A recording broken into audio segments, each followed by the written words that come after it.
This is Gabriela on the scene today with Talk Network Radio. We have a real treat for you just around the corner, and that is Empowered Living with Jeff Byrd. Jeff is the owner of Jeffrey Byrd Coaching, and he will be coming to you weekly to teach you more about empowered living. Hello and welcome. I'm Jeff Byrd with Jeffrey Byrd Coaching, and this is Empowered Living. Now, if you've been following along, you might remember our guest today. He's a dear friend and a colleague, and we haven't caught up in a while, but as we were just chatting before the show, we realized, wow, we've kind of been having a lot, an uncanny amount of the same experiences during this last season, which has been so strange and new for so many of us. But I want to bring on Dennis LaRue Jr. He's an executive coach. He's a colleague with the John Maxwell team, and just a very in tune, I believe, to what God's doing and saying. Man, and I just really looking forward. We've already had a great pre-conversation. That could have been another show, but I'm really looking forward to what comes up and we get to chat about in this one. So welcome, Dennis LaRue Jr. Jeff, it is so good to be back with you. And for those of you, before we got on, wow, you talk about hors d'oeuvres and main courses. This is a 7-course meal today, a 7-course meal show, right, brother? Amen to that. Yeah. We've already had a few really great courses. So, but I'm trusting for some more wonderful ones. The best is yet to come, like they say. Yes, sir. Absolutely. Man, it's so good to be with you. And I know Chuck's in the background. Chuck, I appreciate you, what you're doing behind the scenes, man. And Chuck, I don't know if Chuck can hear right now, but Chuck, yeah, he's waving his hand back in the studio there. So, so Chuck, none of this would happen without Chuck. Boy, he is one faithful servant and steward, and just helping build so many people with his specific skill set and the technology things that just always go right over my head. And I'm just like, well, I'm glad you know that's your lane. That's not my lane. But when we bring our lanes together, something good always happens. Exactly. I agree with you. It's not my lane either. Why I'm giving him a shout out. Appreciate him so much. Yes. And I'm excited about this. A time to pause, what we were talking about. Why don't we bring that back up a little bit? Let's have some leftovers. Let's do it. I'm ready. You know, when this season started, and when we say season, everybody that's listening, COVID-19 is now going to be a cuss word, and all of those things that are going on. As this season started, I'm a busy person. I'm doing Facebook Lives and coaching and all these things. I'm very active, and it was like God said, Dennis, I want you to do a thing, and it caught me off guard. Now I want to say this: I'm not giving God all the blame and trying to cover myself from not taking responsibility for making choices. That's something that's a lesson I've learned in this season, by the way, is putting all the blame on God and not taking responsibility for my choices. But I was clear on this one that I was to pull back. This was a season of rest. This was a season of my sponge is full, and you can't take the sponge once it's full, can't take on any more liquid. It just pours off. So I had to wring out my sponge in this season, if that makes sense. And this was a season to just be quiet and to be still and to repair the foundation. For me, I had to repair the foundation at the family level. Realized there were some cracks. And so I went on if you follow me on Facebook, you saw the retreat that I went on with my wife. And man, that was huge. That was huge for us. Because, we've been married 29 years next month. Wow.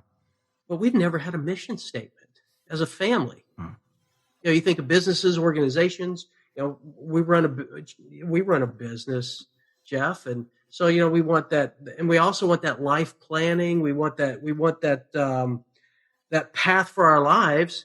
And I realized that my wife and I knew our skills and our callings and talents, and we married early and kids early in the military career, but we had never got ourselves in the same car, if you will. The way I described it was she and I were going in the same direction, but we were in different cars and in different lanes on the highway.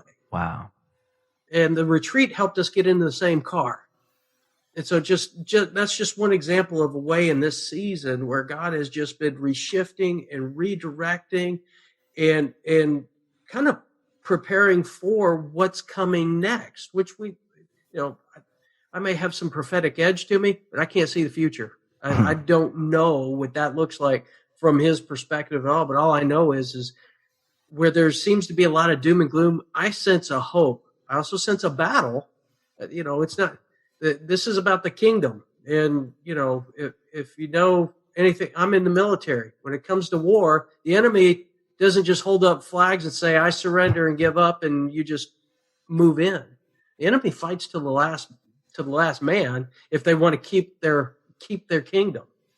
And that's what I sense is coming on right now. I don't know about you, Jeff. What have you been getting in this season? Is anything I'm saying resonating with you? Oh my goodness, it is. Yeah. We're this is great. So I tell you, I was looking at your little placard behind you there on the screen, and it says, "Do everything for the glory of God." But we're talking about doing versus pausing. And then I want to say it's Psalm 46:10. It says, "Be still and know that I am God."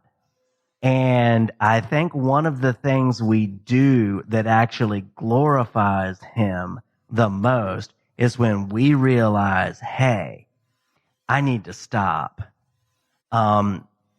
Things just aren't right exactly where they should be, and I need to be quiet. I need to listen, maybe to my spouse, maybe to some other people speak in. And especially with the time alone with God, I think that pausing is one of the actions that can glorify God the most. And as you were talking about preparing for battle, even before you said that about being in the military and preparing for battle, I had been thinking, and I've been thinking on this recently. I've been reading through the Bible again, doing some Old Testament, some New Testament, and I've been in Deuteronomy, and one of that's insightful. When Moses goes back and recounts the nation of Israel's experience, and he just brings all these brilliant insights out, because it says that Moses knew God's ways. The people knew his acts. So the people knew what God had done. Moses knew why God had done it. So it's a big difference. But one of the most beautiful things to me is that Joshua, and this is where the war part comes in, Moses didn't lead the people into the promised land. He had dishonored God by striking the rock that second time when God said, speak to it. He had gotten rash. Moses had a temper problem. But Joshua led them in. But I think this is the most beautiful passage. I can just picture it so clearly. When Moses would go into the tent of meeting, that was kind of like the church, the inner sanctuary of this tent that they took around with them for the 40 years in the wilderness. And that's where God's presence was. And Moses would go into the tent of meeting, and Joshua would go with him. And when Moses would leave to go back to his tent, Joshua would stay. Joshua just longed to be there with God in his presence. And I don't know if he was verbally praying, if he was just in a meditative space, just soaking it in. I can see, because the tent was very ornate and beautiful and candlelit. And I can just see him just not wanting to leave that space and just soak it in, soak it in, soak it in. And then at the right time, God tells him, hey, I'm going to take Moses. He's gone. And then those first verses, I think it's in Joshua 1:8, where he says, okay, you're going to lead these people. Now be strong and very courageous, for I'm going to be with you, just like I was with Moses, and you're going to bring these people in. But he repeats that, be strong and very courageous, and that I'm going to be with you like 3 times, just in a few verses. And so that's what I think is happening. I think that both that knowledge of his ways, the whys, and that being with him, that soaking in his presence, because when we're soaking in that, we're not looking around in that panic and that worry that we mentioned. Like, how am I going to fix this? What am I going to do? It's like, no, it's what you're going to do. I'm going to wait on you. I'm going to rest in you. I'm going to abide. I'm going to abide. When I was a kid, that old song, Abide With Me, the old hymn, fast falls the eventide. And sometimes it feels like that way. The eventide, the darkness is coming. I want to abide with you. I just want to be where you are. And in doing that, we are gaining a resource and a strength that is going to prepare us to lead, to see what others don't see, to think what they don't think, to feel what they might not feel, but it's what God thinks and sees and feels, and to be prepared to lead those battles, not with swords and spears and javelins and guns and whatnot, but to lead in the battle that is a transformation of minds and hearts and standing strong, even when that's under fire. Oh, that is so powerful. And I love the Joshua reference, especially because that was a reference that I carried with me. Joshua 1:9 was my verse that got me through basic training, one of the first ones I memorized. And, another important component of that, of Joshua and Moses there that you described is in Numbers, you see where Moses is praying for Joshua, saying, Lord, I want these things to transfer over to the next leader. And then it says that Joshua was selected, and a part of Moses was transferred over into Joshua. Part of his leadership, Moses was a shepherd. Moses was not a warrior. He was not a general.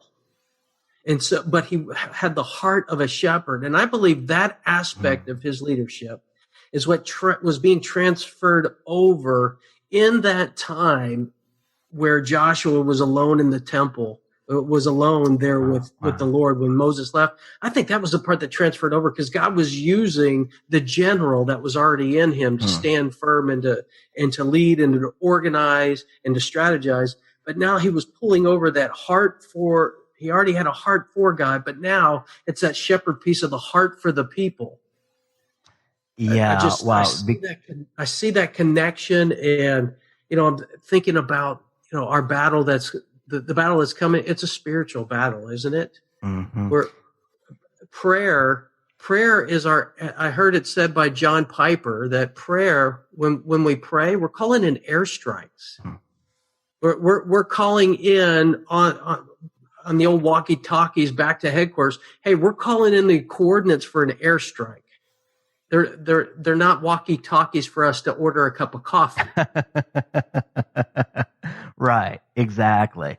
And sometimes it just reminds me when you say that. I think about Daniel. And when there was an archangel, I think it was Michael. He's the warrior angel, the warrior archangel. But when he showed up to him, and Daniel had prayed like 3 weeks before, he didn't get an immediate answer. And Michael shows up and he said, I was sent the moment you prayed, but the prince of Persia withstood me. Not the physical prince, the spiritual prince of Persia withstood me. And I've been 3 weeks, he's been 3 weeks fighting this battle. So we can be down here scratching our heads going, wow, are my prayers effective? Is this worth doing anything? And it's like, no, God understood when we're aligned with him, that we have needs. And he says, to bring our requests to him. Probably not for the cup of coffee though, but, to be honest with him, be open with him, but then also we're called to get aligned with him.